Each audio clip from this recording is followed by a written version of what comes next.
Welcome, everybody, to the Keto Edge Summit, where we are dispelling the myths, helping you overcome the hurdles, and empowering you to improve your brain and your body through the ketogenic lifestyle. And I've got a great guest with me today, a good friend of mine, somebody that I work closely with.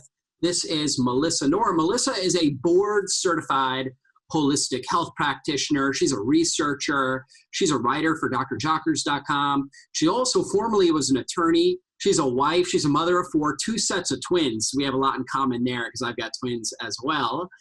And she was formerly an attorney, and then she had her own health struggles, got really passionate about health, and she became a certified holistic health practitioner through the Institute for Integrative Nutrition in New York.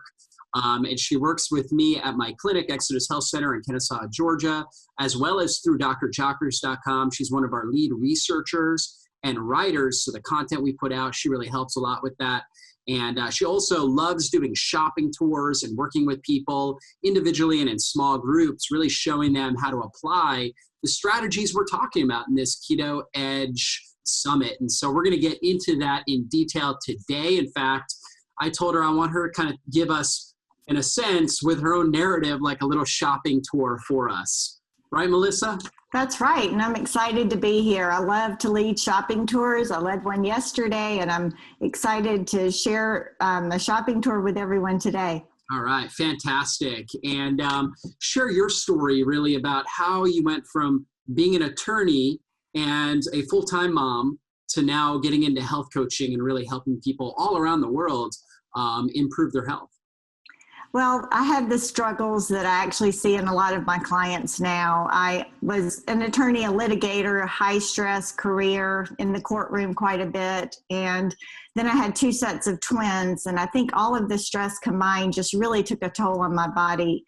And I really suffered from a lot of gastrointestinal issues and a debilitating fatigue where I would have to get my little two from preschool and put them in front of Clifford and go up and lay down. And that's how bad it was. So I sought answers from countless specialists, every type of specialist I could think of. They would send me to another doctor, just never could come up with an answer. And so I actually became a client of yours. That was probably 10 years ago. And that's when I really started learning about the nutrition, and food is actually having the ability to help us heal. And that was all new to me because I just looked at, I actually had a very disordered relationship with food. I had an eating disorder for a number of years, which I'm sure contributed to all of my health issues. So it was just a whole new way to look at food. And I decided that to study nutrition, go back to school, see what I could learn.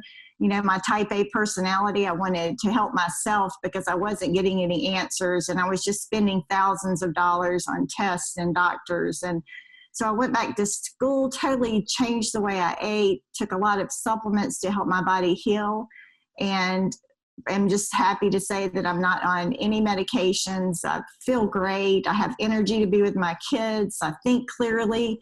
I research, I write, I love my job. It's just a total turnaround for me. So I'm very passionate about helping other people just overcome their struggles. And I hear my story in so many people, and I can just offer hope because I know it can be done. That is so awesome. And I know just with your background, having two sets of twins, my twins are, you know, the first 2 years, I mean, it was just so tough with my guys. And I know my wife, we both struggled with just lack of sleep and just kind of, you know, they compete so much. And so they just need so much attention and just can be obviously so draining. And there's a lot of moms that are listening that I'm sure can relate. Although twin moms, I think, have a totally different case, but nevertheless, I think a lot of moms with young ones can really relate how that's just absolutely a constant stressor that's just draining you. I mean, you love your kids, but it's just this constant stressor that drains you. And so, you know, you're really putting back the pieces, and it took you years to really overcome a lot of these issues that you were dealing with.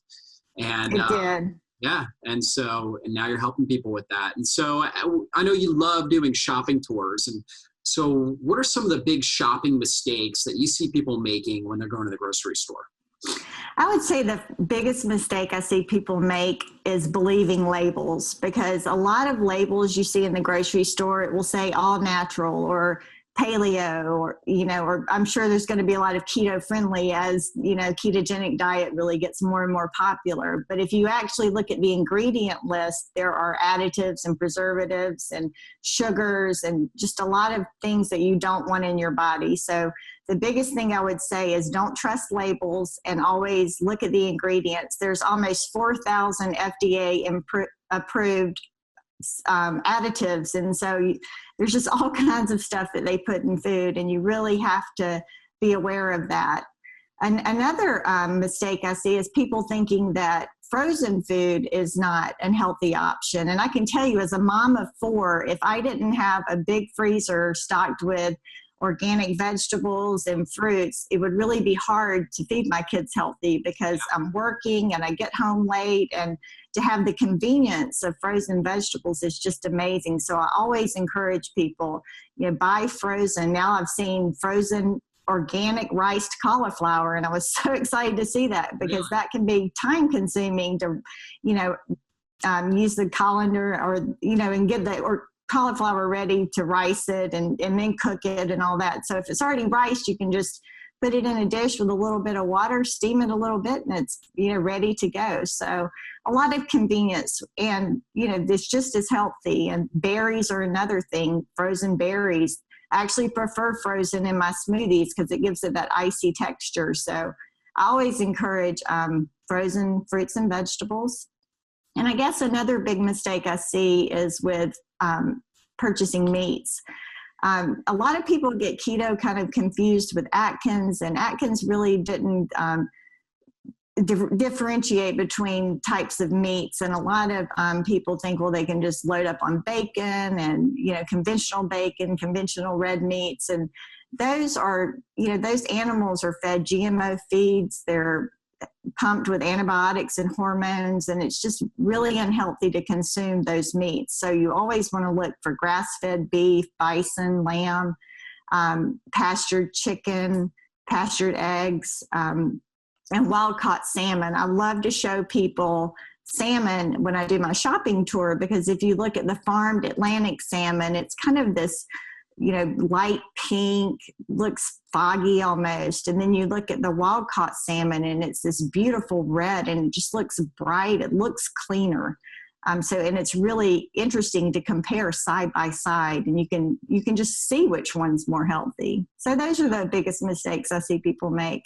Yeah, absolutely. I mean, with the wild-caught salmon, they're eating that red algae, which is rich in the astaxanthin, which gives them the pink color. And the farmed salmon, they don't eat that. They just basically eat genetically modified corn and soy and anything that the farmer can get really cheap. And then in order to make them pink, they actually put in a synthetic dye, basically astaxanthin synthetic, so you don't get the same benefits. And that's a really key point, because we look at salmon, it's the strongest species of fish. It swims upstream against the rapids, right, against the current, and can literally jump 15, 20 feet out of the water. I mean, the level of strength that it has to be able to do that is incredible. Right. And that's the advantage. You're consuming these omega-3s, astaxanthin, all these powerful compounds, really, really great mitochondrial compounds in the wild-caught salmon. The farm salmon, they're just like sitting there in a little pond eating all day, and so they're not gaining that strength. They don't have that. Right. That's very little movement. Yeah, absolutely. And I wanted to touch on frozen as well. When I was in my undergrad in college, I actually worked at Publix, which is a grocery store, and I worked in the frozen food department for a little bit. And I thought the frozen food actually was really healthy, because if you go through there and you're looking at the prepared meals, everything is, marketed for health. It's Smart Ones, Weight Watchers, a Hungry Man, all kinds of stuff like that. And it's all really, really toxic. But you're so right in the sense that, like, those vegetables and the fruit, they freeze it at the peak of ripeness. Right. And so they kind of preserve the freshness and the nutrient density in there, as opposed to if you were to buy something out of season, you're actually not, if you're buying it fresh, berries, for example, in the winter, out of season, you're really not getting the same level of nutrient density as if you were to buy berries in the summer or frozen berries in the winter. So that's a really, really good point. Well, and they're a lot more expensive. Strawberries in the winter can be very expensive, but if you buy them frozen, you get a much better price. And I'm always, trying to help people with the cost, because it can be expensive to shop the way that we're talking about. But if you're smart about it, you really don't have to see a huge grocery bill. And with 4 kids, I'm always considering the grocery bill. I've got 2 teenage boys, so that's a big deal for us. That is, absolutely. You can really relate, obviously, because you're trying to feed your family, and definitely the costs can add up. So I know for my family, we try to buy like stuff that we're using regularly. We'll try to buy in bulk. That's typically one of the things that we'll do in case quantities and whatnot. And I'm intrigued by the cauliflower rice. I haven't seen that in the frozen department. So that definitely is a time saver right there. So what are the foundational foods that we should be consuming on a ketogenic lifestyle? Okay, well, the largest percentage, about 60 to 80% of your calories are going to come from healthy fats. And that's things like avocados, coconut, anything coconut. Coconut's wonderful. Olives and olive oil, things like that. And then the next category is protein. And as I was just talking about, the clean proteins, and that's usually going to be between 10 and 30% of your calories. And then about 5 to 10% will be carbohydrates, and you always want the non-starchy carbohydrates. And it really just depends on how well people do with carbohydrates and protein as to the percentages. Yeah, absolutely. And so when we're looking at fats, obviously it's making up 70 to 80% of our calories. What are the best fats people should be using? What fats should they definitely avoid? Okay, well, I always tell people, think about olives, avocados, and coconuts and their oils. So those are all just very healthy fats. Coconut oil, everyone pretty much knows now that it's got the healthy saturated fats in it, MCTs. So it's just a great, which are medium chain triglycerides. It's just a great healthy fat. And there's so many coconut products. Fortunately, I love the taste of coconut. So I love it all, but there's a coconut butter that's just delicious, melted over vegetables. There's coconut oil, coconut flakes. You can pretty much find anything coconut. You can cook with coconut flour. Avocados are excellent. I try to eat one every day. My teenagers love guacamole, so I'm always making guacamole for them. But avocado oil is great to cook with because it's got a high smoke point. Olive oil does not have a high smoke point. Olive oil is best for cold uses, like over salads, or once your food is cooked, then you can drizzle the delicious olive oil over it. So that's the way I encourage those. Other healthy fats come from animal fats, of course, the grass-fed beef. If you're getting the fat from the conventional beef, then that's toxic. So you want the grass-fed beef. And then salmon has a lot of healthy fats. So those are all great sources. The things you want to stay away from are trans fats. And you can always, even if it says 0% trans fat, it could still have trans fat.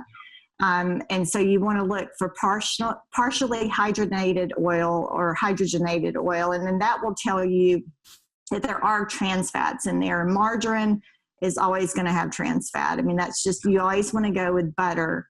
Grass-fed butter is a very healthy fat, and ghee. Grass-fed cheeses have healthy fats, but you want to stay away from margarines, and any type of processed oil is unhealthy, such as vegetable oil.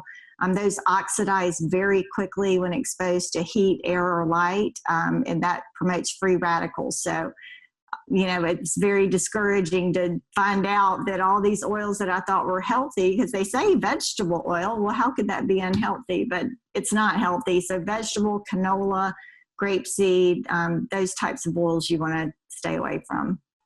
Yeah, absolutely. Basically, anything vegetable wise other than avocado oil, olive oil, maybe a little bit of flax oil, possibly just in small amounts, but you never want to cook with it. That's for sure. And all those toxic canola oil, cottonseed oil, and you see those everywhere, right? Right. Everywhere. Biggest places you see in processed foods, of course, right? But also salad dressings. Yes. Yep. Salad dressings, mayo, stuff like that, mayonnaise, different condiments. So you got to really watch out for that. Absolutely.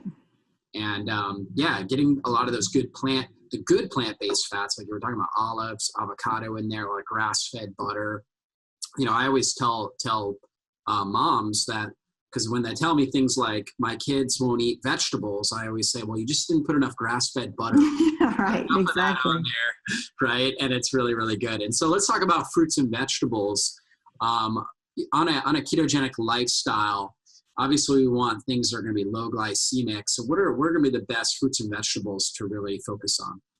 Well, for fruits, you always want to think about things like lemons, limes, berries, strawberries, blueberries, blackberries. They all, and like a quarter cup a day, not a ton, but I like to put them in my smoothie in the morning. So just a few berries a day. Granny Smith apples are awesome. They're lower in glycemic index than the other apples you can find. You can have a quarter of a grapefruit a day. Those are the main fruits.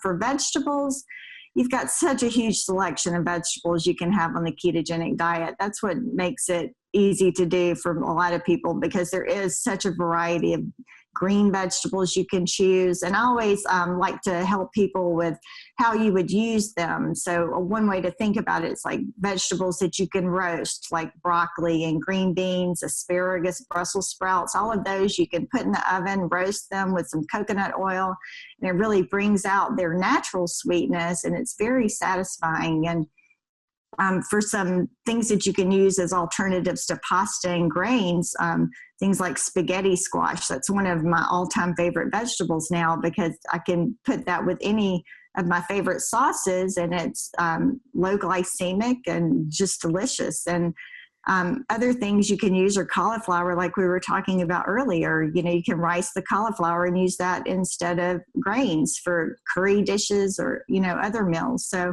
those are some of my favorite vegetables. Of course, your leafy greens are all included for salads. You can saute kale or Swiss chard. Those are delicious sauteed.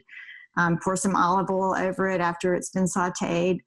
So those are some of my favorites, but there's a lot of vegetables. Summer squashes are another one you can have on the ketogenic diet. So a lot of variety.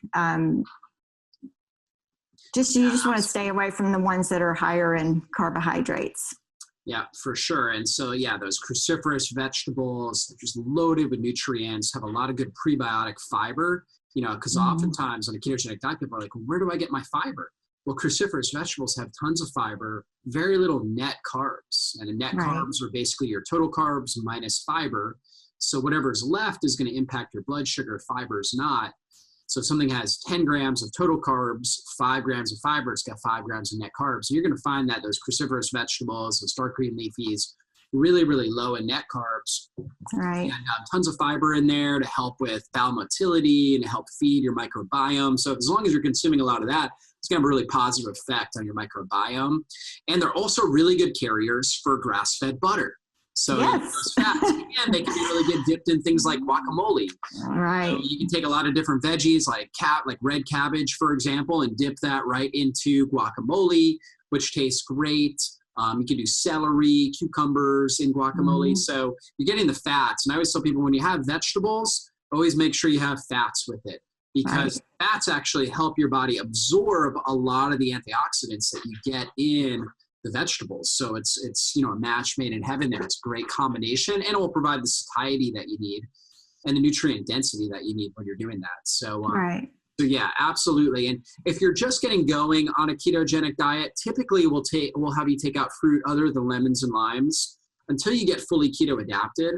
So, and that could be anywhere from 2 weeks to maybe 4 weeks for some individuals. And then from there, you're able to add in just small amounts of fruit and berries and kind of watch your ketone levels, see how you're responding, unless you're trying to cycle out of ketosis. And I know a lot of our other speakers are talking about that. They need to do a little bit higher amounts of fruit. But when you do fruit, things she talked about, Granny Smith apples, grapefruit, berries, very nutrient rich, low glycemic, low sugar impact. So those are definitely ones that you'll want to go with. Now, how about sweeteners and flour alternatives? Because, you hear it all the time. It's like, I miss my bread. Yes. How can I get the same pleasure that I get from bread on this ketogenic journey? Or, I miss my pastries or whatever it is, my ice cream. So what are some of the best sweeteners that won't impact our blood sugar, and flour alternatives as well? The two best sweeteners are stevia and monk fruit. You can also find monk fruit labeled Lohan, but I think in America it's mostly monk fruit. But both of those will not impact your blood sugar levels, and they actually have some nutrients in them, so they are healthy for you, and they taste delicious. Liquid stevia I add to my coffee. You don't have to worry about stirring it and melting anything, so it combines really easily. You do want to be careful when purchasing both, because a lot of times there's additives, especially the powdered stevia or monk fruit. They add maltodextrin or other things to them. So be careful when buying them. You want them in their whole plant form.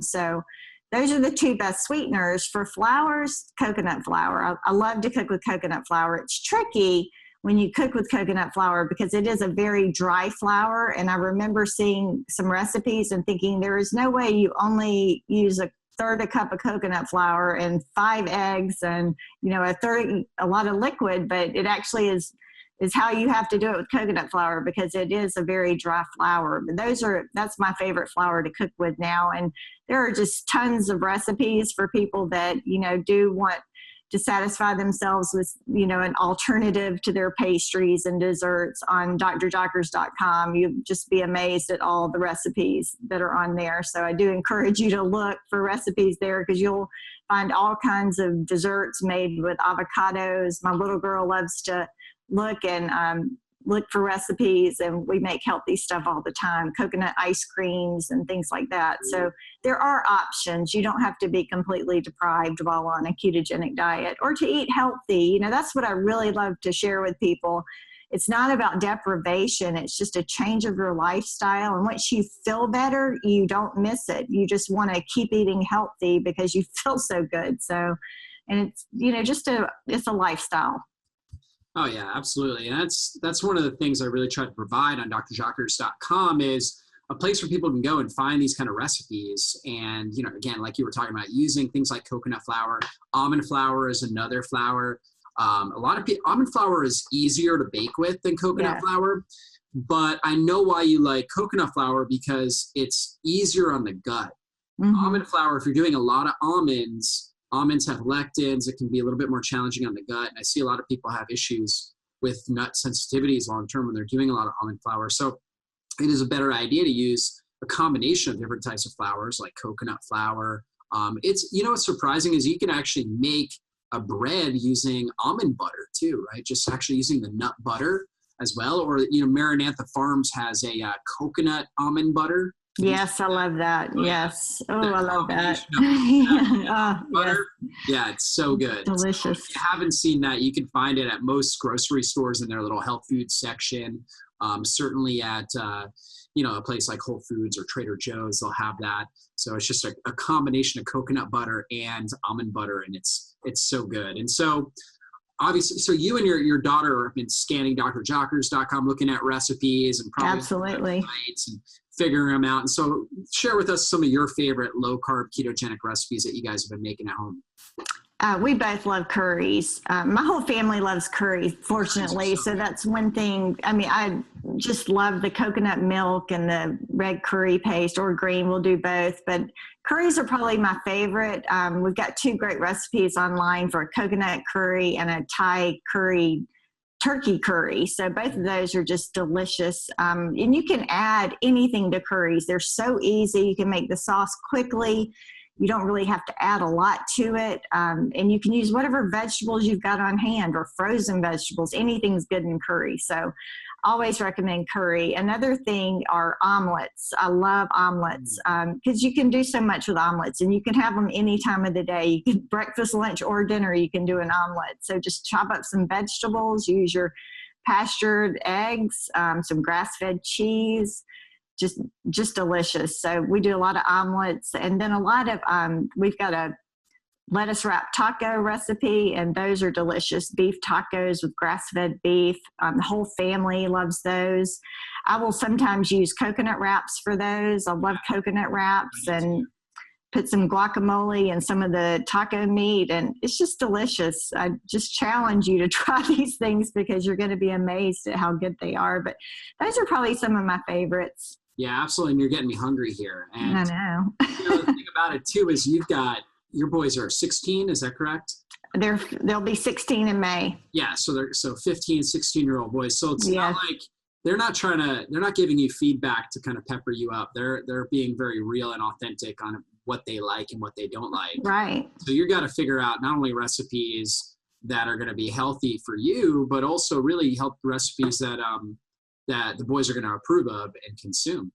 That's like that taco recipe. Yeah. I did that last night, in fact. They That's love right. it. And they don't know a difference. They don't see a difference. And it's delicious. Yep, absolutely. And when they were young, you really didn't know as much about this. Oh no, I regret. That's a challenge, right? Because a lot of times parents, that's an important topic, because a lot of times parents are like, I always tell them, hey, if you can get the kids started out right, like with my boys, I mean, my wife and I, we know what we're doing. So we're starting them out right, giving them that really good foundation. The challenge is if you're trying to change things after they've been eating candy and they're just so used to processed sugar and processed foods and they're 7 or 8 years old, they're going to rebel against it. Right. When my boys were probably 10 when I started this. And, I wasn't, even when I started, I wasn't as on board as I am now. So it's been a process, and that is a struggle. And, that's one thing that people who work with me always say. They love that I'm real, because I am. I've got 4 kids. I know the struggle. I had kids that fight me on things, and you just got to do what you know is best for them, and they come around. My little girl's a great example, because she had a terrible diet and she had gastrointestinal issues, and once we put her on an elimination diet, she started feeling so much better. Now she's like the health champion in the house. She's just so I love to use her as an example, because if a 10-year-old can give up pizza and dairy to feel better, then adults can, for sure. So it's just once you start feeling better, you're more motivated. But it is hard. I mean, that's definitely a real struggle for people as kids, because they're exposed to all kinds of things at school. And even if you pack healthy for them, I found out my little guy was trading his organic things for other things with other kids. So. Right. The struggle's real, and I understand it. Yeah, it definitely can be. I know for me and my family, my mom was always into healthier stuff, had her own garden and whatnot. My dad, the completely opposite. I mean, he would eat just junk food all day, peanut butter and jelly sandwiches, pizza. And so, of course, as kids, we rebelled against my mom and what she was telling us. And my older brother, had acne on his face. And my mom basically just taught me and the rest of my brothers and sisters cause and effect. And she said the reason why he has that is because he's eating all the sugar. Mm-hmm. And so once I had acne and I kind of felt the pain of it, and also looked at it, and obviously I didn't like the way it looked on my face. Right. I was like, okay, if this is sugar is doing this to me, then I'll stop eating sugar. Yeah. Because the pain was more than the pleasure of the sugar. And then later, as I got older, my mom would relate how eating steamed kale, for example, which she would make regularly, and I hated at that period of time. She would relate how that would impact my sports performance. And I was a high school baseball player. And so she was like, this is really good. It's got a lot of calcium and antioxidants and all this kind of stuff in there that's going to help with muscle function and help you perform better. And for me at that time, I was like, anything that's going to help me perform better, I will swallow down no matter how much I hate it. Right. I want to be a better baseball player. It's worth it. And so I think a big factor with helping kids is finding out what they're passionate about and linking nutrition to helping them either be better at what they're passionate about or avoid something that they don't want. Like in my case, it was acne. Right, exactly. One of my teenage boys, that's a perfect example of him, because he has totally gone sugar-free to try to, avoid acne. And we also figured out that dairy was an issue for him and his acne. So he's dairy-free and sugar-free, and he'll look at every label to make sure doesn't have any sugar in it. So you're absolutely right. And he's my baseball player too. So he's all about performance. And so it's really that linking that cause and effect. I think that's the important thing. And most parents aren't doing that.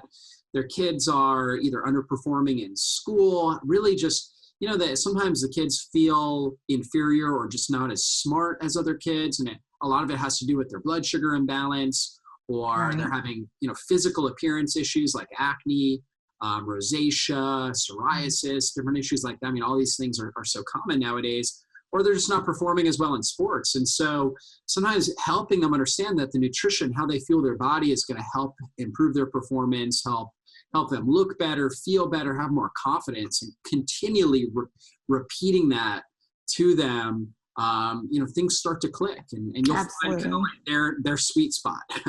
Yes, absolutely. Yeah. So absolutely. And Melissa, it's just been a great interview. Really appreciate you coming on and kind of sharing how you do this. And it's so real because, again, you're a mother of 4, 2 sets of twins, and you've got to figure out how to do this, not just in theory or just because, you do it professionally, but you got to figure out how to do it for a busy, active family. I know your husband, he runs a law firm. Is that correct? So he's really busy, right?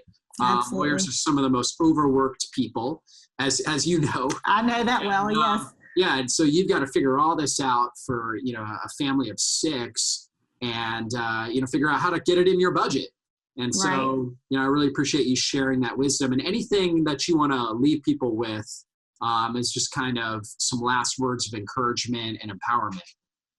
Well, pretty much we just want to repeat what I said earlier, that it is doable, and, you can overcome health struggles if you really just start eating healthier. I mean, for myself, it was just such a difficult time and a difficult struggle. And so to be on the other side of that, I really just want to offer hope to people that it is possible. And it's worth it. It's worth changing your diet and your lifestyle. And it's, it doesn't have to be difficult. I hope that the tips I gave you for grocery shopping will help, because I know that it can be overwhelming when you go walk into Whole Foods and you see those thousands of products and don't know what to buy. And you sincerely want to eat healthy, but you're just overwhelmed. And so I hope the tips will help, because it is doable, and it's just, start where you can, do what you can, and you'll start seeing benefits from it.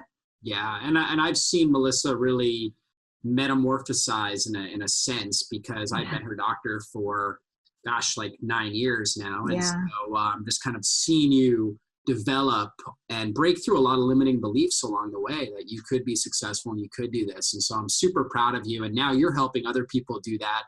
And you do health coaching with people really all over the world via Skype and just long distance. And so how do people connect with you and find out more about you? Well, you can look on drjockers.com. If you type in Melissa, I'll come up, and the articles that I've written will come up.